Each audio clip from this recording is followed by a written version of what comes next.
ಎಲ್ಲರಿಗೂ ನಮಸ್ಕಾರ. ಹೇಗಿದ್ದೀರಿ ಎಲ್ಲರೂ ಚೆನ್ನಾಗಿದ್ದೀರಿ ಅಂತ ಭಾವಿಸ್ತೀನಿ. ನಿಮಗೆ ಥಂಬ್ನೇಲ್ ನೋಡಿದ ತಕ್ಷಣ ಗೊತ್ತಾಗಿರಬೇಕು ಇವತ್ತಿನ ಟಾಪಿಕ್ ಯಾವ ವಿಷಯ ಬಗ್ಗೆ ಮಾತಾಡ್ತಾ ಇದ್ದೀನಿ ಅಂತ. ಯಾವುದೇ ಕ್ಷೇತ್ರದಲ್ಲಿ ಸಾಧನೆ ಮಾಡಿ ಈ ಒಂದು 6 ಗುಣಗಳು ಇರಲೇಬೇಕು. ಇದು ಎಲ್ರಿಗೂ ಸಹಾಯ ಆಗುತ್ತೆ ಅಂತ ನಾನು ಮಾಡ್ತಾಯಿದ್ದೀನಿ ನನ್ನ ಅನುಭವದಿಂದ ಬಂದಂಥದ್ದು. ಮತ್ತು ನನ್ನ ಒಂದು ಚಾನಲ್ ನೋಡಿ ಯಾರ್ಯಾರು ಸಂಗೀತ ಕಲಿತಾ ಇದ್ದಾರಲ್ಲ ಅವ್ರಿಗೂ ಕೂಡ ಇದು ಸಹಾಯ ಆಗುತ್ತೆ. ಸಂಗೀತಕ್ಕೆ ಕೂಡ ಇದು ತುಂಬ ಮುಖ್ಯ. ಹಾಗೆ ಪ್ರತಿ ಕ್ಷೇತ್ರದಲ್ಲಿ ಕೆಲಸ ಮಾಡೋರಿಗಿದು ತುಂಬ ಮುಖ್ಯ ಆಗುತ್ತೆ. ಯಾವ್ಯಾವ ಗುಣಗಳಂತಂದರೆ ಭಕ್ತಿ, ಶ್ರದ್ಧೆ, ವಿನಯ, ಧೈರ್ಯ, ಶಾಂತಿ, ತಾಳ್ಮೆ. ಗೊತ್ತಾಯ್ತಲ್ವ? 6 ಗುಣಗಳು ನಮ್ಮ ಸಾಧಕರಿಗೆ ಇರಲೇಬೇಕು ಇವು. ಭಕ್ತಿ ಅಂತಂತಂದರೆ ಈ ಒಂದು ಬ್ರಹ್ಮಾಂಡವನ್ನು ನಡೆಸ್ತಕ್ಕಂಥ ಒಂದು ಶಕ್ತಿ ಇದೆಯಲ್ಲ, ಆ ಶಕ್ತಿಗೆ ಶರಣಾಗತಿ ಭಾವ ಇರಬೇಕು ನಮ್ಮಲ್ಲಿ, ಕೃತಜ್ಞತೆ ಭಾವ ಇರಬೇಕು. ಆಮೇಲೆ ಶ್ರದ್ಧೆ ಅಂದರೆ ನಾವು ಮಾಡ್ತಕ್ಕಂಥ ಸಾಧನೆ ಮಾಡ್ತೀವಲ್ವ, ಅದ್ರ ಮೇಲೆ ಆ ಒಂದು ಕೆಲಸದ ಮೇಲೆ ಶ್ರದ್ಧೆ ಇರಬೇಕು, ನಮ್ಮದು ಶ್ರದ್ಧೆಯಿಂದ ಮಾಡಬೇಕು. ಆಮೇಲೆ ವಿನಯ ಅಂತಂದರೆ ಸ್ವಲ್ಪ ಈ ಥರ ಮಾಡಿದಾಗ ನಮಗೆ ಒಂದಷ್ಟು ವಿದ್ಯೆ ಬಂದ ತಕ್ಷಣ ಅಹಂಕಾರವಾಗಿ ನಡ್ಕೊಳ್ಳೋದು ಅಂತಾರೆ. ಅದಕ್ಕೆ ಆ ಭಾವ ಬರದೇ ಇರೋಂಗೆ ನಡ್ಕೋಬೇಕು. ಅದಕ್ಕೆ ವಿನಯವಾಗಿ ನಡ್ಕೋಬೇಕು. ಉದಾಹರಣೆಯಾಗಿ ಹೇಳಬೇಕಂದ್ರೆ ನಿಮಗೆ ಯಾರಾದರೂ ಅವಮಾನ ಮಾಡ್ತಾರೆ ಅಂತ ಅಂದ್ಕೊಳ್ಳಿ. ಏನೋ ಒಂದು ನೀವೇನು ದೊಡ್ಡ ಕಲ್ತಿದ್ದೀರ ಅಂತ ಈ ಥರ ಅನ್ಕೋತಾರೆ ಅಲ್ವಾ. ಆವಾಗ ಅವ್ರ ಬಗ್ಗೆ ನಾವು ಕ್ರೋಧಿತವಾಗಿ ಅವ್ರಿಗೆ ಏನು ಮರಳಿ ಉತ್ತರ ಕೊಡೋಕ್ಕೆ ಹೋಗಬಾರ್ದು. ಅದೇ ವಿನಯವಾಗಿ ಹೇಳಬೇಕು, ಏನು ಹೇಳೋದಿದ್ರು ಆಯ್ತಲ್ವ.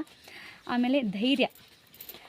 ನೀವು ಏನೇ ಸಾಧನೆ ಮಾಡೋಕ್ಕೆ ಹೋಗಿ ಹೊಸದಾಗಿ ಮಾಡ್ತೀವಿ ಅಂತಂದರೆ ಧೈರ್ಯ ಇರಲ್ಲ ಅಂತಾರೆ ನೋಡಿ. ಹಾಗಾಗುತ್ತೇನೋ ಹೀಗಾಗುತ್ತೇನೋ ಅಂತ ಒಂದು ಭಯ ಸ್ಟಾರ್ಟ್ ಆಗುತ್ತೆ.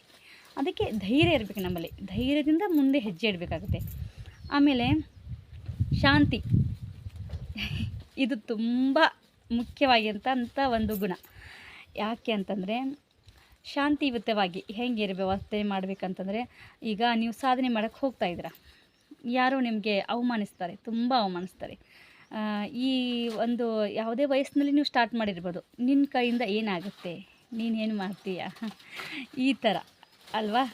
ಆವಾಗ ನಮ್ಮಲ್ಲಿ ಆ ಒಂದು ಶಬ್ದಗಳನ್ನು ಕೇಳಿದ ಮೇಲೆ ನಮ್ಮಲ್ಲಿ ಕ್ರೋಧಿತವಾಗಿ ನಮ್ಮ ಮನಸ್ಥಿತಿಯನ್ನು ಚಂಚಲ ಆಗುತ್ತಲ್ಲ, ಆ ಸ್ಥಿತಿಯನ್ನು ಕಾಪಾಡಿಕೊಳ್ಳೋಕ್ಕೆ ಈ ಶಾಂತಿ ಅನ್ನೋದು ತುಂಬ ಮುಖ್ಯ ಆಗುತ್ತೆ.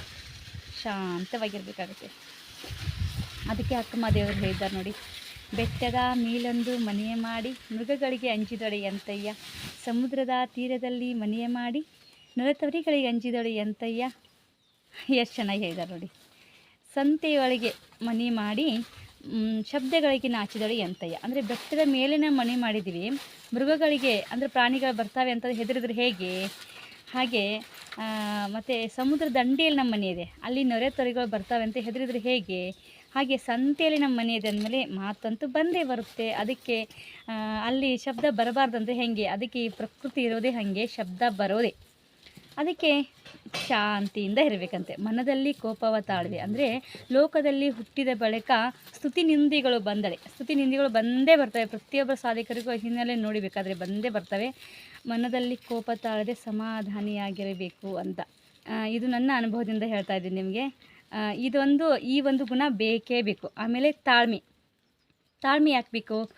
ಈಗ ನೋಡಿ, ಸ್ವಲ್ಪ ನಾವು ಒಂದಿಷ್ಟು ಕಲ್ತಿದ್ದೀವಿ ವಿದ್ಯೆ, ಅದರಿಂದ ಏನೋ ಒಂದು ನಮಗೆ ದುಡ್ಡು ಬರಬೇಕು, ಏನೋ ಒಂದು ಅಂತಕ್ಕಂಥ ಒಂದು ಆಸೆ ಇದ್ದೇ ಇರುತ್ತೆ. ಅದು ಬೇಗ ಬರಲ್ಲ. ಯಾವುದೇ ಒಂದು ಕೆಲಸ ಯಶಸ್ವಿ ಆಗ್ತಾಯಿಲ್ಲ ಅನ್ನೋಂಥ ನೋವಿರುತ್ತೆ. ಅದಕ್ಕೆ ಅದು ಬೇಗ ಆಗಲ್ಲ ಅಂತ ನಮಗೆ ಒಂಥರ ಆ ಥರ. ಅದಕ್ಕೆ ತಾಳ್ಮೆ ಇರಬೇಕು. ಬೇಗ ಆಗೋದಿಲ್ಲ ಅದು, ತಾಳ್ಮೆ.